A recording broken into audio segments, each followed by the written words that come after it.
నేను నీకు ఆజ్ఞ ఇచ్చి ఉన్నాను కదా. నిబ్బరము కలిగి ధైర్యముగా నుండుము, దిగులు పడకము, జడియకము.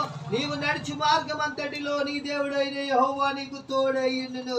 ప్రభు అయిన యేసు క్రీస్తు వారి మాటలువి ఎంతో విలువైనవి, అమూల్యమైనవి, శ్రేష్టమైనవి. ఈ మాటలు అర్థమైనవి కాదు, ఈ మాటలు ఆసమాస మాటలు కాదు.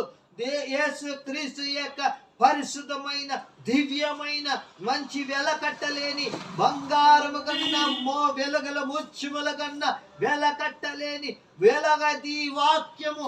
ఎంతో అన్నిటికన్నా విలువైన మాటలివి, దేవుని మాటలు. ఇవెంతో ప్రభావం చూపిస్తాయి. చూడండి, యెహోషువ మరి ఆయనతో దేవుడు మాట్లాడుతున్నాడు.